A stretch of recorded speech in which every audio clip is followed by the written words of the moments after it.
आज यहाँ गणपति गार्डन में जो आप सब लोगों को पता है कि हमारे जो जाट शिक्षण संस्थान है उनका चुनाव होने जा रहा है और आज यहाँ हमारे पूरे उत्तर भारत की जो हमारी एक मजबूत स्तंभ हमारे समाज के जो खापों के प्रधान आज यहाँ आए हैं, क्योंकि आज भाई चंचल नांदल अपना ये जो चुनाव प्रधानी का चुनाव लड़ रहे हैं, इसमें अपना मैनिफेस्टो इन्होंने तैयार किया और ये समाज को बताना चाह रहे हैं।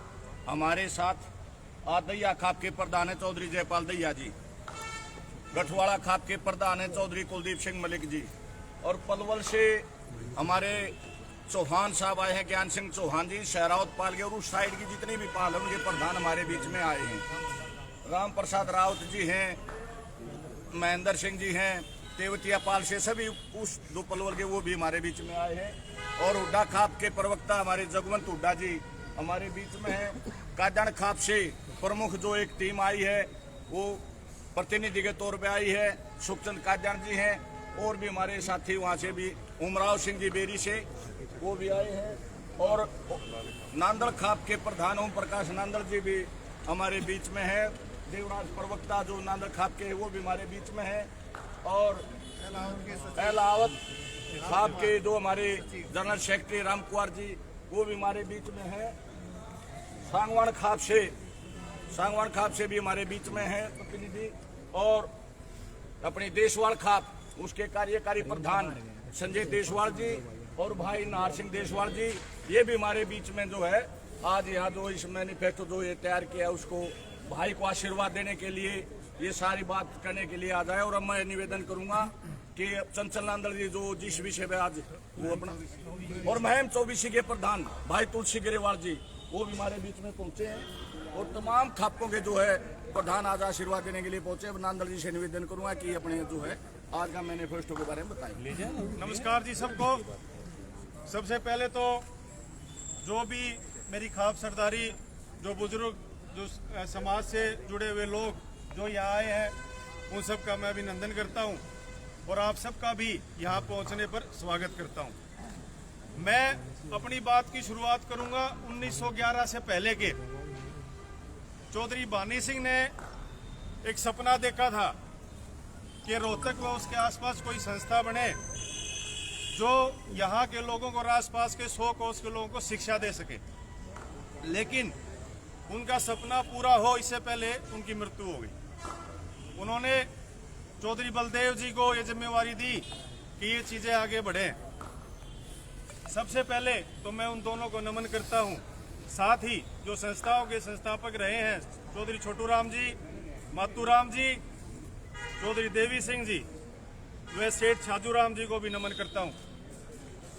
आज जो आपके बीच हम अपना 2 चीज बताएंगे आपको। आगामी 4 फरवरी को चुनाव होने वाले हैं, लेकिन चुनाव से पहले भी 2015 में कार्यकारिणी को परिवारवाद व अन्य अनैतिक कार्यों की वजह से भंग कर दिया गया था। उसमें भी जाट संस्था बचाओ समिति का अहम योगदान था, लेकिन उसके बाद अब 2013 तक आज भी जब तक चुनाव नहीं हो गए प्रशासक बैठा है संस्थाओं पे। ये सबसे लंबा टाइम रहा है कि प्रशासक रहा है संस्थाओं पे। अब हम पहले तो मैं आपको 2015 से 2023 तक जो जाट संस्था बचाओ समिति ने जो कार्य किए आपके बीच रखूंगा। सबसे पहले तो मैंने आपको बताया कि जो समिति पहले थी 2012 से 15 के बीच, वो परिवारवाद अन्य अनैतिक कार्यों की वजह से भंग करवाई, उसमें भी जाट संस्था का अहम योगदान था।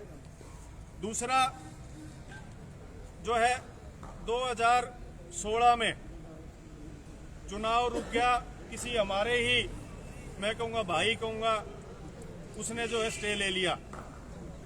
उसके बाद चुनाव करवाने के लिए भी जो हमारी समिति है आजीवन सदस्यों के रूप में हम हाई कोर्ट गए कि भी चुनाव करवाए जाएं, और उसी की वजह है कि आज ये चुनाव हो रहे हैं। आगे जो अहम बात है,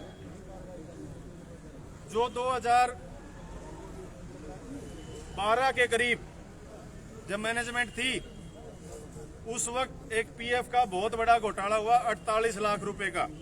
दो कर्मचारियों ने जो 48 लाख रुपए अपने ही साथी कर्मचारियों के अकाउंटों से निकलवा के आपस में बांट लिए, उसका खुलासा किया। एक बात और मैं यहां बता दूं कि जो भी हमने कार्य किए हैं उसमें कोई राजनीतिक द्वेष या राजनीतिक नहीं है। हमने जो काम उठाया उसको पूरा किया है। जैसे पीएफ घोटाले की बात है तो आज के दिन तकरीबन उसमें से 28 लाख रुपए वापस जमा हो चुके हैं। उनको दोषी करार दिया गया, पैसे उनसे वापस लिए। एक कर्मचारी अड़ा हुआ है, उसके डिसमिसल के ऑर्डर हो चुके हैं। तो हमने इसको भी उसके अंत तक पहुंचाया। उससे आगे जो सबसे पुराना स्कूल है जिसकी स्थापना 1913 में हुई, उसकी 3 साल से लगातार सैलरी नहीं मिल रही थी। तो सारी जाट संस्था बचाओ समिति 2.5 महीने तक लगातार धरने पे बैठी और हमने 1,57,51,51,000 रुपए वापस दिलवाए तनख्वाह के रूप में। कर्मचारियों को 23 कर्मचारियों को मिले। हमारे साथ दीपक मलिक भी हैं, पूर्व कर्मचारी हैं, देसवाल साहब हैं, ये सारे नार सिंह जी साथ हम रहे हैं सारे इस मामले में, और वो तो टीचर भी हैं, RWA प्रधान है सेक्टर 2 के। उसके बाद अगर आप संस्थाओं में जाओगे तो ये एक तरह से मक्का मदीना है। चौधरी छोटू राम जी और मास्टर बलदेव जी की समाधियां हैं वहां पे। उन समाधियों की कोई देखरेख नहीं थी। चौधरी बलदेव जी की समाधि का तो हालात इतने खराब थे कि वो खत्म होने वाली थी। उसका सारी का जीर्णोद्धार करवाया, उसको रेनोवेट करवाया। छोटराम जी की समाधि में जो भी रिपेयरिंग थी वो करवाई। उसके अलावा उसके साथ चौधरी बलदेव जी की समाधि के साथ एक टॉयलेट बना हुआ था, उसको गिरवाया। कोई मतलब संस्थाओं की तरफ से कोई ऐसा ध्यान नहीं दिया गया। उससे आगे एक महत्वपूर्ण कार्य है, दिल्ली रोड से जो पुराना दिल्ली रोड है उससे चौधरी छोटूराम और मास्टर बलदेव जी की समाधियों तक रोड टूटा हुआ था। तकरीबन 12-15 सालों से ना मैनेजमेंट ने सुध ली। वहां से महारानी किशोरी में हजारों छात्राएं रोज जाती थी। तकरीबन हम 50 बार, पूरी मैनेजमेंट 50 बार, जो हमारी जाट संस्था बचाओ समिति है, सारे बुजुर्गों के माध्यम से हम तकरीबन 50 बार प्रशासक से मिले जब वो जाके रोड बनी। उसके बाद पिछले 8 सालों में हमने ये कोशिश की कोई भी ऐसी नियुक्ति ना हो जो गलत तरीके से हो। एक नियुक्ति हुई थी जाट कॉलेज में, जो प्रिंसिपल आए वो पिछले दरवाजे से आए, दिल्ली में एडवर्टीजमेंट दी गई और चुपचाप 8 लोगों में फार्म भरवा दिए गए। उसको हमने पिछले दरवाजे से वापस किया। पूरी मैनेजमेंट यहाँ खड़ी है हमारी, सब गवाह हैं इन चीजों के। उसके बाद एक बहुत बड़ा मुद्दा था जो 2012 में जो चुनाव हुए, एक बार भाई साहब, 2012 में जो चुनाव हुए उस वक्त अल्फाबेटिक वार्डबंदी करवा रखी थी। उसको हमने ज्योग्राफिकल करवाया, गांव से गांव को जुड़वाया, कॉलोनी को कॉलोनी से जुड़वाया। इससे पहले क्या था, 35-35 किलोमीटर दूर वोट मांगने जाना पड़ता था। जो आजीवन सदस्य जो चुनाव लड़ रहा था उसको, मान लीजिए गांधरा को गद्दी खेड़ी से जोड़ा गया था, उदाहरण के तौर पर मैंने बताया जी करके। उसके बाद यहाँ पे जो OSD हो जाता है, OSD एक पद है जो एडमिनिस्ट्रेटर लगता है, उसके साथ OSD लगता है, वो संस्था का मालिक बन बैठता है। तकरीबन एक OSD जो कि गलत कारणों से गलत कामों में लिप्त था, उसको हमने हटवाया।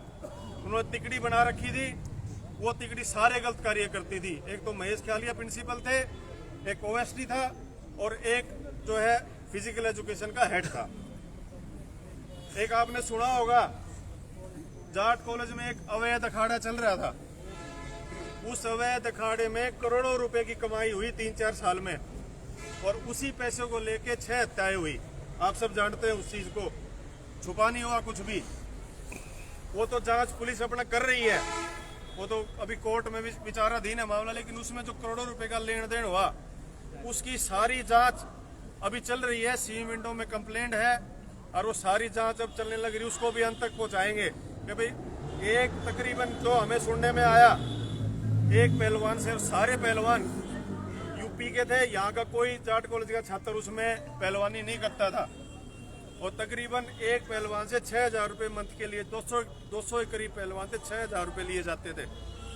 अगला जो कार्य था, महारानी किशोरी में एक हेड क्लर्क की भर्ती की जा रही थी और उस हेड क्लर्क की भर्ती में एंट्रेंस टेस्ट था और एक पर्टिकुलर कैंडिडेट को आंसर की दे दी गई, उसको रुकवाया। और एक महत्वपूर्ण कार्य और तकरीबन 8, 12 और 15 साल से लगे हुए जो अपने प्राध्यापक थे महारानी किशोरी कन्या महाविद्यालय में और आपका जाट कॉलेज में, उनको हटाने की कोशिश की जा रही थी। उनको 90 के करीब थे वो, उनको वापस रखवाया। हुड्डा साहब तो, बल्कि जगवंत हुड्डा जी तो एडमिनिस्ट्रेटर कमरे के बाद धरना देके बैठ गए थे इस बात को लेके। अबे हम तो आज फैसला करवा के जाएंगे। तकरीबन 3-4 बार हमें प्रशासक से मिलना पड़ा जब वो जो है काम रुका। और तकरीबन गलत कार्यों में लिप्त जाट संस्थाओं के तकरीबन 5 डायरेक्टर प्रिंसिपल को हमने हटवाया इस दौरान। कोई पीएफ घोटाले में, कोई अन्य किसी बात में, कोई जो है मतलब चाय ही पी रहा है 40,000 की साल में, उन सबको हटवाया। एक और जो यहाँ प्रिंसिपल आया था जाट कॉलेज में, वो 1 साल रहा। 1 साल के दौरान उसने एक अमूल बूथ खुलवा दिया शोरूम टाइप मेन रोड पे, बगैर टेंडर के कोटेशन लेके उसको बंद करवाया। आज देखो सील लगी हुई है कोर्ट की। अब मैं आपके बीच जो आगामी अगर हमें संस्था सेवा का मौका देती है तो जो कार्य करेंगे वो भी मैं आप मैनिफेस्टो कह लो, उद्देश्य पत्र कह लो, वो भी मैं आपके बीच रखूंगा आज, क्योंकि वो जरूरी है कि जब हमने इतने काम किए हैं तो आगे हम क्या करेंगे। तो लोगों को ये भी है कि भाई आगे हम क्या करेंगे वो भी हमें आज बता दें, ताकि यह हो जाए कि भाई हम काम क्या करेंगे आगे। सबसे पहले तो जो 2013 में ऐतिहासिक स्कूल जाट स्कूल बना था, उसको जो कुरुक्षेत्र में गुरुकुल है उसके बारे में सब जानते हो, उसकी तर्ज में उसको दोबारा खड़ा किया जाएगा। आज उसमें 160-170 करीब बच्चे हैं और वो चल नहीं रहा तरीके से। एक छोटा पब्लिक स्कूल भी है, उसमें 75 बच्चे हैं। तो 2 स्कूल तो ऐसे जिनकी हालत खराब है, तो एक स्कूल ऐसा बनाएंगे जो कुरुक्षेत्र के तर्ज पे, जो अपना गुरुकुल है उसकी तर्ज पे बनाएंगे। दूसरा, हमने कई बार मुद्दा उठाया लेकिन प्रशासक उसको करवा नहीं पाए। जाट कॉलेज के पीछे एक बिल्डिंग बनी थी, वो अधूरी पड़ी, करोड़ों रुपए लग के वो बिल्डिंग अधूरी पड़ी है, उसको पूरा कराएंगे। उसके लिए भी हम बहुत बार मिले, हमने लिखित में भी दिया, लेकिन प्रशासक ने उसकी तरफ ज़्यादा ध्यान दिया नहीं। उसको हम कराएंगे पूरा। और जो अभी संस्थान में पिछले तकरीबन आप ये मान लें 2015 से अब तक कोई भी नया कोर्स नहीं आया, बल्कि 2012 से कोई नया कोर्स नहीं आया। जो मैनेजमेंट थी उसने भी ऐसे अपना टाइम निकाल दिया। तो वो हम ANM, GNM और अन्य जो रोजगार पर कोर्स होंगे जिससे कि समाज का भला हो सके, वो हम नए शुरू करेंगे।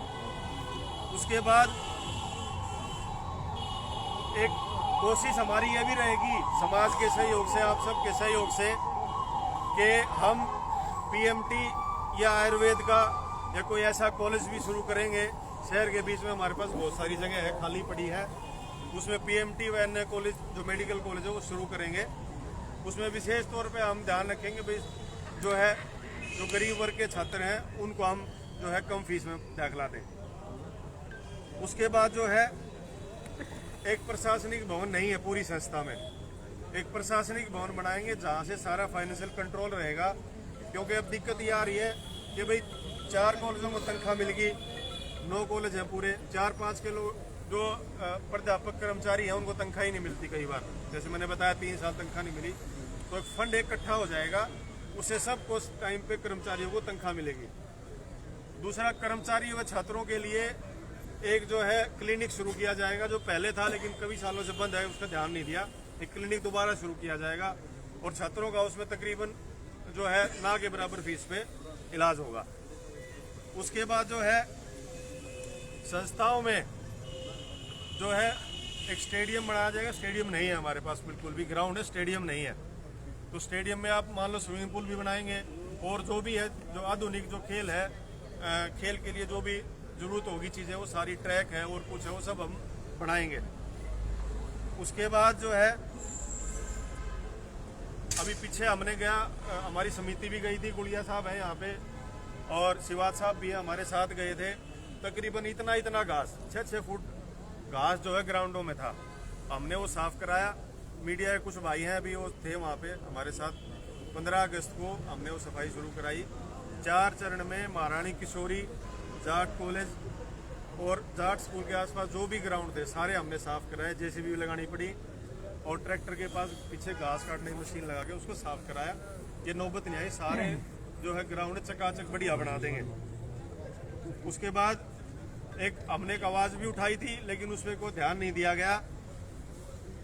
मुख्यमंत्री जी और चौधरी वीरेंद्र सिंह जब इस्पात मंत्री होते थे, उन्होंने छोटू राम जी के नाम से एक सभागार बनाने की घोषणा की थी। उसके 51 लाख रुपए आए, लेकिन वो पिछले 5-6 साल से मतलब उसके एक ईंट भी नहीं लगी और जो शिलान्यास था उसको भी लोग उखाड़ लेंगे। तो वो भी बनाएंगे सभागार भी, सारे समाज से सहयोग लेंगे, आगे बढ़ेंगे, सबको साथ लेके चलेंगे जब ये सारे काम होंगे। एक जितने जो हमारे पुराने दानी रहे हैं उन सब के पत्थर लगे हुए थे, उन सब के पत्थर लगे हुए थे जिन्होंने जो दान दिया वो जो पत्थर है वो पत्थर उखाड़ के एक कमरे में रख दिए कहीं। उसकी एक दानवीर दीवार बनाएंगे, सारे पत्थर उस दीवार पे लगाएंगे ताकि जो पुराने हमारे सहयोगी दानी रहे हैं उनको ये ना हो कि भाई हमारी जो अनदेखी की जा रही है। तो सारे पत्थर एक दानवीर दीवार बना के उस पे लगाए जाएंगे। और इसके अलावा एक संस्था है, देखो एक बड़ी यूनिवर्सिटी के रूप में हम मानते हैं इसको, एक मीडिया सेंटर नहीं है, मीडिया सेंटर यहाँ स्थापित करेंगे। हालांकि जर्नलिज्म का कोर्स यहाँ होता है लेकिन अलग से एक मीडिया सेंटर ही बनाया जाएगा ताकि जो जर्नलिज्म कर रहे हैं छात्र उनको मदद मिले। हाईटेक मीडिया सेंटर बनाएंगे। छात्रावास की भी कई कॉलेजों में पता चला कमी है, वो छात्रावास भी हम पूरे करेंगे। या नए की जरूरत हो नया बनाएंगे, कोई रेनोवेशन की जरूरत है वो रेनोवेशन भी करेंगे। सबसे बड़ी बात, अभी पीछे बात हुई थी इलाहाबाद खाप के सेक्रेटरी आए राम कुमार जी, वहाँ डीगल में एक बात हुई महिलाओं के लिए तो कॉलेज बनाने की बात है।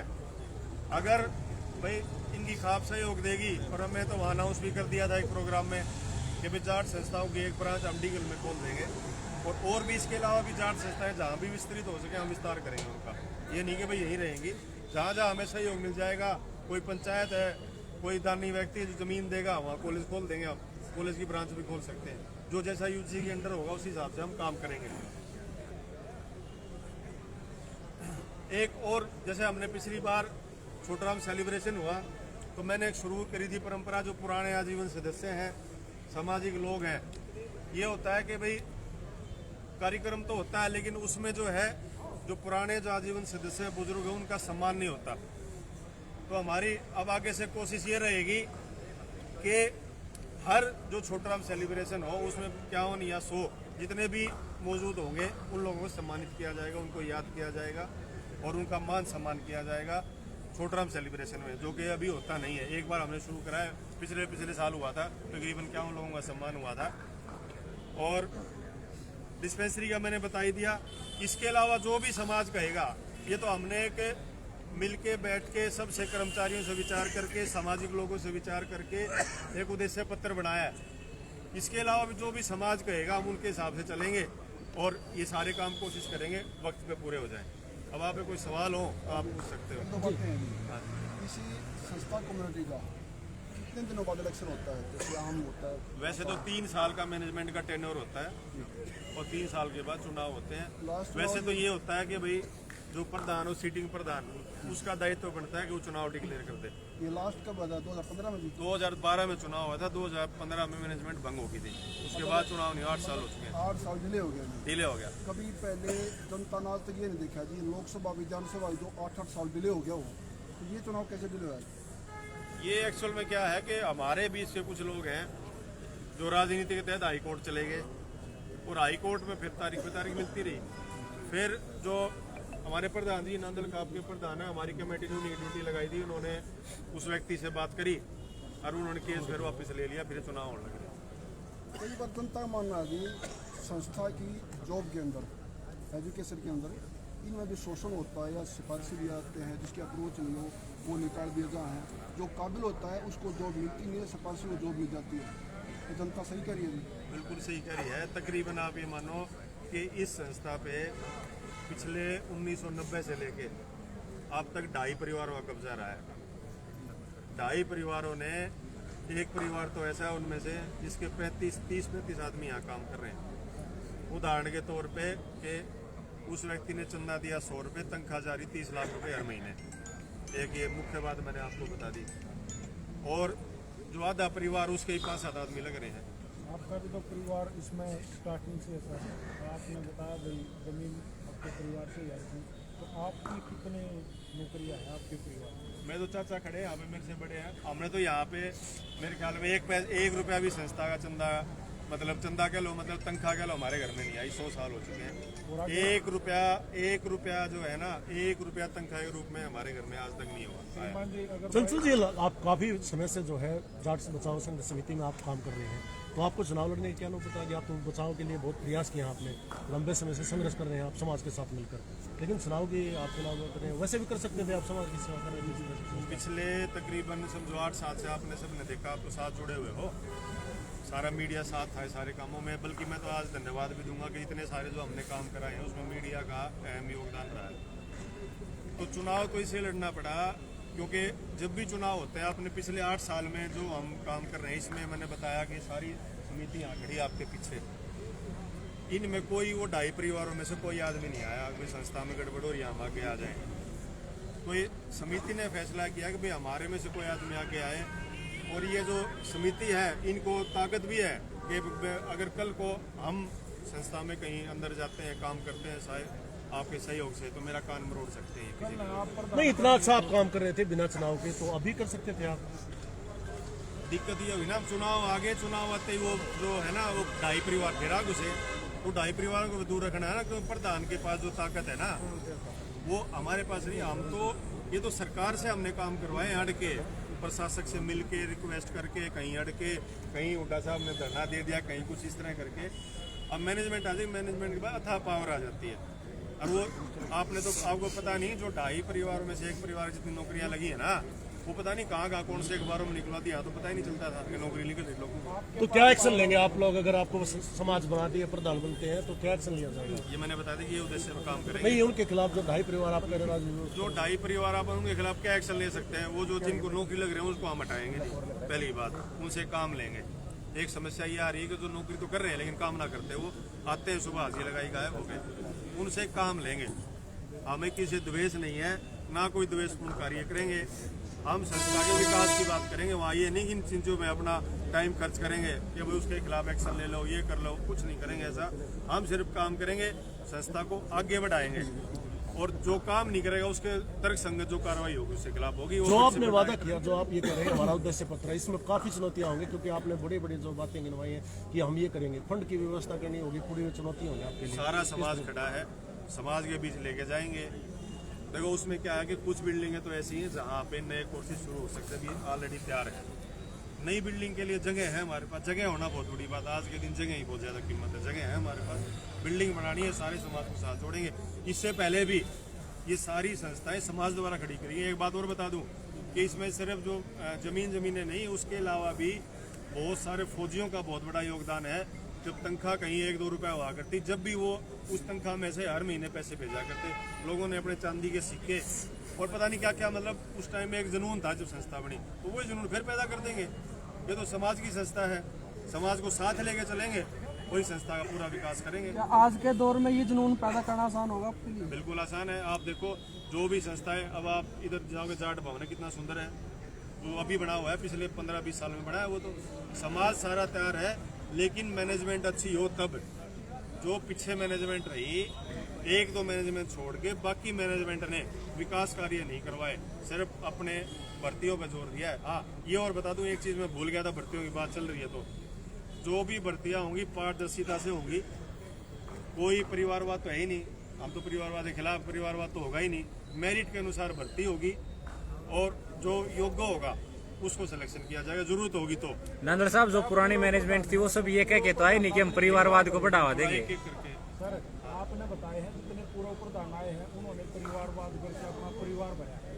कल में आपके पास भी पावर आओगी और आपने बताया भाई पावर से ऊपर है सब कुछ है, तो आप भी तो अपने परिवार को या अपने मित्रों को।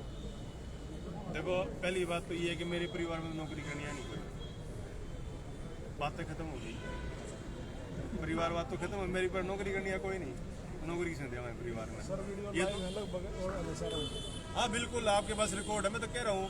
जब एक बात बताओ, क्या हम कोई प्रधान तो हमारे हक्का होगा, आया होगा, हमने जब अपने परिवार को नौकरी दिलवाई तो आप क्या करेंगे? कोई तो आया होगा पिछले इतने सालों में। 8 साल बाद चुनाव हो रहा है, किस तरह से देख रहे हैं मुकाबला किस तरह का होने जा रहा है? क्योंकि 8 साल 90 इंतजार के बाद जो चुनाव होने जा रहा है। देखो हमारा चुनाव तो टोटली परिवारवाद के खिलाफ और समाजवाद को आगे बढ़ाएंगे, भ्रष्टाचार को बिल्कुल खत्म कर दिया। आपने देखा ना कर्मचारियों के हाथ भी इतने खुल गए, 48-48 लाख रुपए खातों से निकाल के आपस में बांट लेते हैं, इतने खुले हुए हाथ हो गए हैं। क्योंकि वो पावर उनको कहाँ से मिली है कि वो जो पुराने प्रधान रहे उन्होंने उनको ताकत दे दी, तुम कुछ करो, एक रास्ता खोल दिया, वो सारे रास्ते बंद। 90% तो अपनी संस्थाओं में आज के दिन हम तो बाहर है अभी, सारी इस कमेटी की वजह से, जो कमेटी हमारी है उसकी वजह से 90% भ्रष्टाचार तो बिल्कुल जीरो है।